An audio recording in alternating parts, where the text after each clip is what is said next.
ओम शांति। आज 20 सितंबर 2024 के बाबा के अनमोल मधुर महावाक्य सुनेंगे। आज की मुरली में बाबा हम बच्चों को पुरुषोत्तम संगम युग की महिमा बताते हैं। बाबा कहे ये महिमा तुम्हें सबको सुनानी है कि इसे पुरुषोत्तम कल्याणकारी संगम युग क्यों कहा जाता है, क्योंकि यह है कलयुग अंत और सतयुग आदि का संगम, इसीलिए उसको संगम युग कहा जाता है। साथ ही बाबा कहे परम पिता परमात्मा आकर के आत्मा पुरुष को उत्तम पुरुष बनाते हैं। चाहे स्त्री हो चाहे पुरुष हो, बाबा आत्माओं को उत्तम पुरुष बनाते हैं और सबका कल्याण करते हैं सदगति करते हुए। तो बाबा कहे ये पुरुषोत्तम संगम युग इसी समय आता है जब परमात्मा आकर के एक रूहानी यूनिवर्सिटी खोलते हैं, बच्चों को रचता और रचना का परिचय देते हैं। और बाबा कहे तुम बच्चों को भी ऐसे खुदा के मददगार बनना है, खुदाई खिदमतगार बनकर अनेक आत्माओं की सेवा करनी है। तो सुनते हैं आज के बाबा के अनमोल मधुर महावाक्य। ओम शांति। मीठे बच्चे, तुम्हें बाप समान खुदाई खिदमतगार बनना है। संगम पर बाप आते हैं तुम बच्चों की खिदमत यानी सेवा करने। आज की मुरली से प्रश्न है, यह पुरुषोत्तम संगम युग ही सबसे सुहावना और कल्याणकारी है, कैसे? उत्तर है, इसी समय तुम बच्चे स्त्री और पुरुष दोनों ही उत्तम बनते हो। यह संगम युग है ही कलयुग अंत और सतयुग आदि के बीच का समय। इस समय ही बाप तुम बच्चों के लिए ईश्वरीय यूनिवर्सिटी खोलते हैं, जहां तुम मनुष्य से देवता बनते हो। ऐसी यूनिवर्सिटी सारे कल्प में कभी नहीं होती। इसी समय सबकी सदगति होती है। इस यूनिवर्सिटी के द्वारा ही जो ज्ञान प्राप्त होता है उससे सबकी सदगति होती है। ओम शांति। रूहानी बाप रूहानी बच्चों को बैठ समझाते हैं। यहां बैठे बैठे एक तो तुम बाप को याद करते हो, क्योंकि वह पतित पावन है। उनको याद करने से ही क्या बनेंगे? पावन सतो प्रधान बनने की तुम्हारी एम है, लक्ष्य है कि हमें बाबा को याद करके पावन सतो प्रधान बनना है। ऐसे नहीं सतो तक एम है, त्रेता युग तक चंद्रवंशी बनने की एम नहीं है, लेकिन सतो प्रधान यानी सूर्यवंशी बनने की एम है। सतो प्रधान बनना है, इसलिए बाप को भी जरूर याद करना है। फिर स्वीट होम को भी याद करना है, क्योंकि वहां जाना है। फिर माल मिल्कियत भी चाहिए, इसलिए अपने स्वर्ग धाम को भी याद करना है। एक तो बाप को याद करना है, दूसरा बाबा कहे जहां जाना है वो स्वीट होम को भी याद करना है, और जो प्राप्ति करनी है तो स्वर्ग धाम को भी याद करना है। इसलिए अपने स्वर्ग धाम को भी याद करना है, क्योंकि यह प्राप्ति होती है। बच्चे जानते हैं हम बाप के बच्चे बने हैं, बरोबर बाप से शिक्षा लेकर हम स्वर्ग में जाएंगे, नंबरवार पुरुषार्थ अनुसार। बाकी जो भी जीव की आत्माएं हैं वह शांति धाम में चली जाएगी। घर तो जरूर जाना है। बच्चों को यह भी मालूम हुआ अभी है रावण राज्य। इसकी भेंट में सतयुग को फिर नाम दिया जाता है राम राज्य। दो कला कम हो जाती है, उनको सूर्यवंशी, उनको चंद्रवंशी कहा जाता है।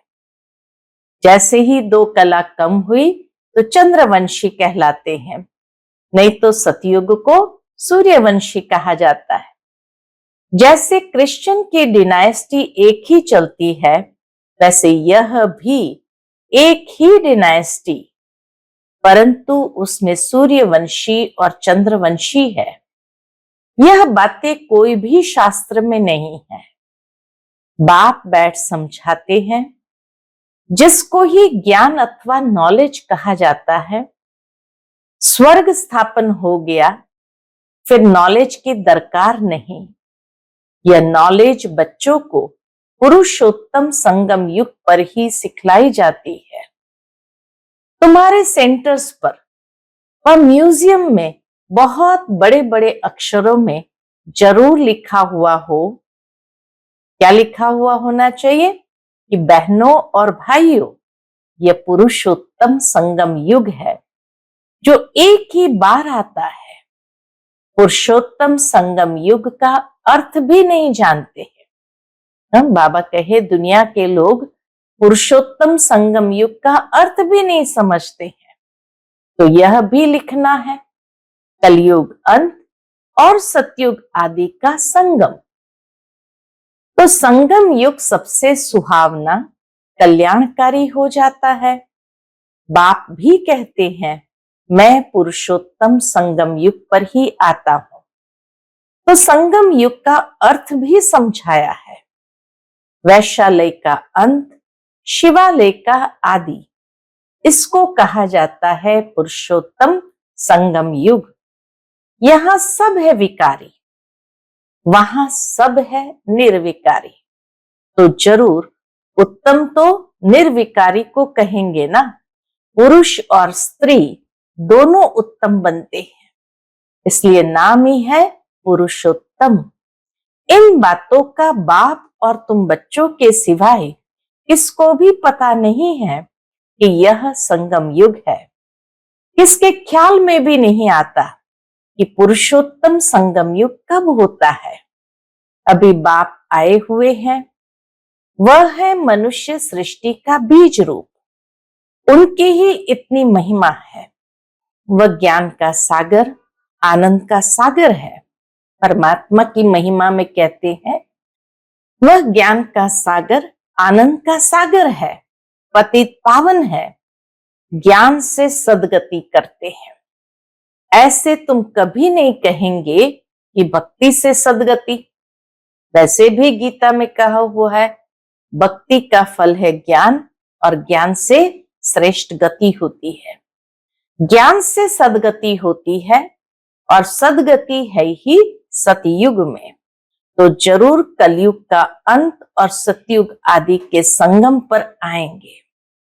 कितना क्लियर कर बाप समझाते हैं। नए भी आते हैं, हूबहू जैसे कल्प कल्प आए हैं, आते रहते हैं। राजधानी ऐसे ही स्थापन होनी है। तुम बच्चों को मालूम है हम खुदाई खिदमतगार सच्चे सच्चे ठहरे। एक को थोड़ी पढ़ाएंगे, एक पढ़ते हैं, फिर इन द्वारा तुम पढ़कर औरों को पढ़ाते हो। ब्रह्मा बाबा पढ़ते हैं, फिर वह औरों को भी पढ़ाते हैं। इसलिए यहाँ यह बड़ी यूनिवर्सिटी खोलनी पड़ती है। सारी दुनिया में और कोई यूनिवर्सिटी है ही नहीं, न कोई दुनिया में जानता है कि ईश्वरीय यूनिवर्सिटी भी होती है। अभी तुम बच्चे जानते हो, गीता का भगवान शिव आकर यह यूनिवर्सिटी खोलते हैं, नई दुनिया का मालिक देवी देवता बनाते हैं। इस समय आत्मा जो तमो प्रधान बन गई है, फिर उनको ही सतो प्रधान बनाना है। बाबा कहे जो आत्मा तमो प्रधान बन गई है उसको ही सतो प्रधान बनना है। इस समय सब तमो प्रधान है ना, भल कोई कुमार भी पवित्र रहते हैं, कुमारियां भी पवित्र रहती है, सन्यासी भी पवित्र रहते हैं, परंतु आजकल वह पवित्रता नहीं है। जो ओरिजिनल पवित्रता होनी चाहिए वो नहीं है। पहले पहले जब आत्माएं आती है वह पवित्र रहती है, फिर अपवित्र बन जाती है, क्योंकि तुम जानते हो सतो प्रधान सतो रजो तमो से सबको पास होना होता है। अंत में सब तमो प्रधान बन जाते हैं। अभी बाप सन्मुख बैठ समझाते हैं, यह झाड़ क्या हो गया है। बाबा कहे यह झाड़ तमो प्रधान जड़ जड़ीभूत अवस्था को पाया हुआ है, पुराना हो गया है, तो जरूर इनका विनाश होना चाहिए। यह है वैरायटी धर्मों का झाड़, इसलिए कहते हैं विराट लीला। बाबा कहे वैरायटी धर्मों का झाड़ होने कारण इसको कहते हैं विराट लीला। कितना बड़ा बेहद का झाड़ है। वह तो जड़ झाड़ होते हैं, जो बीज डालो वह झाड़ निकलता है। यह फिर है वैरायटी धर्मों का वैरायटी चित्र। बाबा कहे वैरायटी धर्मों का वैरायटी चित्र है। सब मनुष्य, परंतु उनमें वैरायटी बहुत है, इसलिए विराट लीला कहा जाता है। सब धर्म कैसे नंबरवार आते हैं यह भी तुम जानते हो। सबको जाना है फिर आना है, यह ड्रामा बना हुआ है भी कुदरती ड्रामा। कुदरत यह है जो इतनी छोटी सी आत्मा अथवा परमात्मा में कितना पार्ट भरा हुआ है। परमात्मा को मिलाकर परमात्मा कहा जाता है। तुम उनको बाबा कहते हो। परमात्मा को हम बच्चे बाबा कहते हैं, क्योंकि सभी आत्माओं का वह सुप्रीम बाप है ना। बच्चे जानते हैं आत्मा ही सारा पार्ट बजाती है, मनुष्य ये नहीं जानते। वह तो कह देते आत्मा निर्लेप है, वास्तव में यह अक्षर रॉन्ग है। बाबा कहे यह कहना कि आत्मा निर्लेप है यह रॉन्ग है। यह भी बड़े बड़े अक्षरों में लिख देना चाहिए, आत्मा निर्लेप नहीं है। आत्मा ही जैसे जैसे अच्छे व बुरे कर्म करती है तो ऐसा वह फल पाती है। बुरे संस्कारों से पतित बन पड़ती है, तब तो देवताओं के आगे जाकर उनकी महिमा गाते हैं।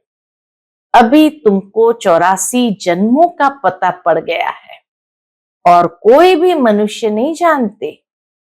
तुम उनको 84 जन्म सिद्ध करके बतलाते हो, तो कहते हैं क्या कहते हैं, क्या शास्त्र सब झूठे हैं। पूछते हैं क्या शास्त्र सब झूठे हैं, क्योंकि सुना है मनुष्य 84 लाख योनियां लेते हैं। अभी बाप बैठ समझाते हैं, वास्तव में सर्वशास्त्रमय शिरोमणि है ही गीता। बाप अभी हमको राजयोग सिखला रहे हैं, जो 5000 वर्ष पहले सिखलाया था। तुम जानते हो हम पवित्र थे, पवित्र गृहस्थ धर्म था। अभी इनको धर्म नहीं कहेंगे, गृहस्थ धर्म नहीं कहेंगे। क्यों? बाबा कहे अधर्मी बन पड़े हैं, अर्थात विकारी बन गए हैं, इसलिए धर्म नहीं कहेंगे। धर्म माना जहां पवित्रता हो। तो बाबा कहे अधर्मी बन पड़े हैं, अर्थात विकारी बन गए हैं। इस खेल को तुम बच्चे समझ गए हो। यह बेहद का ड्रामा है जो हर 5000 वर्ष बाद रिपीट होता रहता है। लाखों वर्ष की बात तो कोई समझ भी न सके। यह तो जैसे कल की बात है। तुम शिवालय में थे, आज वैशाली में हो, फिर कल शिवालय में होंगे। सतयुग को कहा जाता है शिवालय, त्रेता को सेमी कहा जाता है। इतने वर्ष वहां रहेंगे। सतयुग त्रेता 2500 वर्ष वहां रहेंगे। पुनर्जन्म में तो आना ही है। इनको कहा जाता है रावण राज्य। तुम आधा कल्प पतित बने। अब बाप कहते हैं गृहस्थ व्यवहार में रहते कमल फूल समान पवित्र बनो। कुमार और कुमारियां तो है ही पवित्र, उन्हों को फिर समझाया जाता है। क्या समझाते हैं? ऐसे गृहस्थ में फिर जाना नहीं जो फिर पवित्र होने का पुरुषार्थ करना पड़े। भगवान वाच क्या है? भगवान वाच बाबा कहे भगवान वाच है कि पावन बनो। तो बेहद के बाप का मानना पड़े ना। तुम गृहस्थ व्यवहार में रहते कमल फूल समान रह सकते हो, फिर बच्चों को पतित बनने की आदत क्यों डालते हो? खुद पावन बने तो बाबा कहे बच्चों को पतित बनने की आदत क्यों डालते हो, जबकि बाप 21 जन्म के लिए पतित होने से बचाते हैं। इसमें लोक लाज कुल की मर्यादा भी छोड़नी पड़े, यह है बेहद की बात। बैचलर्स यानी कुमार तो सब धर्मों में बहुत रहते हैं, परंतु सेफ्टी से रहना जरा मुश्किल होता है। कुमारों के लिए सेफ्टी से रहना जरा मुश्किल होता है। फिर भी रावण राज्य में रहते हैं ना। विलायत में भी ऐसे बहुत मनुष्य शादी नहीं करते हैं, फिर पिछाड़ी में कर लेते हैं कंपेनियनशिप के लिए, क्रिमिनल आय से नहीं करते हैं। ऐसे भी दुनिया में बहुत होते हैं, पूरी संभाल करते हैं। फिर जब मरते हैं तो कुछ उनको देकर जाते हैं, कुछ धर्माओं लगा देते हैं। बाबा कहे कुछ उनको देकर जाते, कुछ धर्माओं लगा देते, ट्रस्ट बनाकर जाते हैं। विलायत में भी बड़े बड़े ट्रस्ट होते हैं जो फिर यहाँ भी मदद करते हैं। यहां ऐसा ट्रस्ट नहीं होगा जो विलायत को भी मदद करे। भारत में ऐसा कोई ट्रस्ट नहीं होगा जो विलायत को मदद करे। यहाँ तो गरीब लोग हैं, क्या मदद करेंगे? वहां तो उन्हों के पास पैसे बहुत है। भारत तो गरीब है ना। भारतवासियों की क्या हालत है? भारत कितना सिरताज था, कल की बात है। खुद भी कहते हैं 3000 वर्ष पहले पैराडाइज था। भारत स्वर्ग यानी पैराडाइज था। बाप ही बनाते हैं। तुम जानते हो बाप कैसे ऊपर से नीचे आते हैं पतितों को पावन बनाने। वह है ही ज्ञान का सागर, पतित पावन, सर्व का सदगति दाता, अर्थात सबको पावन बनाने वाला। तुम बच्चे जानते हो मेरी महिमा तो सब गाते हैं। मैं यहाँ पतित दुनिया में ही आता हूं तुमको पावन बनाने। तुम पावन बन जाते हो तो फिर पहले पहले पावन दुनिया में आते हो, बहुत सुख उठाते हो, फिर रावण राज्य में गिरते हो। बल गाते तो है, क्या गाते हैं? परम पिता परमात्मा ज्ञान का सागर, शांति का सागर, पतित पावन है।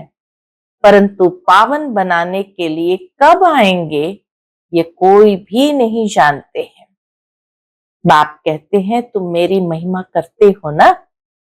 अब मैं आया हूं, तुमको अपना परिचय दे रहा हूं। मैं हर 5000 वर्ष के बाद इस पुरुषोत्तम संगम युग पर आता हूं। कैसे आता हूं वह भी समझाता हूं। चित्र भी है। ब्रह्मा कोई सूक्ष्म वतन में नहीं होता है। ब्रह्मा यहाँ है और ब्राह्मण भी यहाँ है, जिसको ग्रेट ग्रेट ग्रैंडफादर कहा जाता है, जिसका फिर सीजरा बनता है। मनुष्य सृष्टि का सीजरा तो प्रजापिता ब्रह्मा से ही चलेगा ना। वही बीज है। प्रजापिता है तो जरूर उनकी प्रजा होगी। कुख वंशावली तो हो न सके, जरूर एडॉप्टेड होंगे। ग्रेट ग्रेट ग्रैंडफादर है तो जरूर एडॉप्ट किया होगा। तुम सब एडॉप्टेड बच्चे हो। अभी तुम ब्राह्मण बने हो, फिर तुमको देवता बनना है। शूद्र से ब्राह्मण, फिर ब्राह्मण से देवता। ये बाजोली का खेल है। विराट रूप का भी चित्र है ना, वहां से सबको यहां आना है जरूर। जब सब आ जाते हैं, परमधाम से सबको आना है जरूर। जब सब आ जाते हैं, फिर क्रिएटर भी आते हैं। वह क्रिएटर डायरेक्टर है, एक्ट भी करते हैं। शिव बाबा क्रिएटर डायरेक्टर तो है ही है, लेकिन प्रिंसिपल एक्टर भी है, तो एक्ट भी करते हैं। बाप कहते हैं, हे आत्माएं, तुम मुझे जानते हो, तुम आत्माएं मेरे सब बच्चे हो ना। बाबा कहे, तुम आत्माएं मेरे सब बच्चे हो ना। तुमने पहले सतयुग में शरीरधारी बन कितना अच्छा सुख का पाठ बजाया, फिर 84 जन्म बाद तुम कितने दुख में आ गए हो। ड्रामा के क्रिएटर डायरेक्टर प्रोड्यूसर होते हैं ना, यह है बेहद का ड्रामा। बेहद ड्रामा को कोई भी जानते नहीं। भक्ति मार्ग में ऐसी ऐसी बातें बताते हैं जो मनुष्य की बुद्धि में वही बैठ गई है। अब बाप कहते हैं, क्या कहते हैं, मीठे मीठे बच्चों, ये सब भक्ति मार्ग के शास्त्र है। भक्ति मार्ग की ढेर सामग्री है। जैसे बीज की सामग्री झाड़ है, इतने छोटे बीज से झाड़ कितना अथाह फैल जाता है। भक्ति का भी इतना विस्तार है। ज्ञान तो बीज है, उसमें कोई भी सामग्री की दरकार नहीं रहती है। बाप कहते अपने को आत्मा समझ, बाप को याद करो, और कोई व्रत नियम नहीं है। यह सब बंद हो जाता है। फिर सतयुग में कोई व्रत नियम नहीं रहता, सब बंद हो जाता है। तुमको सदगति मिल जाएगी, फिर कोई बात की दरकार नहीं। तुमने ही बहुत भक्ति की है, उसका फल तुमको देने के लिए आया हूं। देवताएं शिवालय में थे ना, तब तो मंदिर में जाकर उन्हों की महिमा गाते हैं। अब बाप समझाते हैं, मीठे मीठे बच्चों, मैंने 5000 वर्ष पहले भी तुमको समझाया था। बाबा कहते, मैंने 5000 वर्ष पहले भी तुमको समझाया था।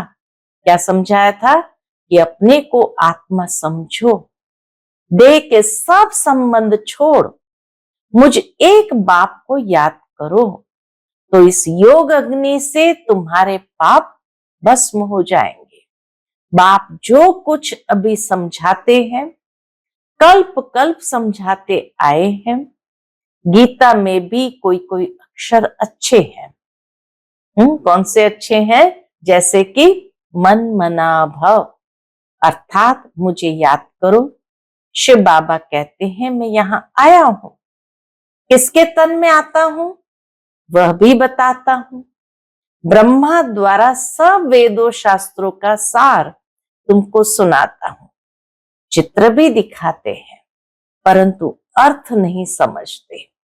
अभी तुम समझते हो शिव बाबा कैसे ब्रह्मा तन द्वारा सब शास्त्रों आदि का सार सुनाते हैं। 84 जन्मों के ड्रामा का राज भी तुमको समझाते हैं। इनके ही बहुत जन्म के अंत में आता हूं, यही फिर पहले नंबर का प्रिंस बनते हैं, फिर 84 जन्मों में आते हैं। अच्छा, मीठे मीठे सिकिलधे बच्चों प्रति माता पिता बाप दादा का याद प्यार और गुड मॉर्निंग। रूहानी बाप की रूहानी बच्चों को नमस्ते। हम सब रूहानी बच्चों की रूहानी माता पिता बाप दादा को याद प्यार, गुड मॉर्निंग और नमस्ते नमस्ते। शुक्रिया बाबा, शुक्रिया। आज की मुरली से धारणा के लिए मुख्य सार है। पहली पॉइंट, इस रावण राज्य में रहते पतित लोकलाज कुल की मर्यादा को छोड़ बेहद बाप की बात माननी है।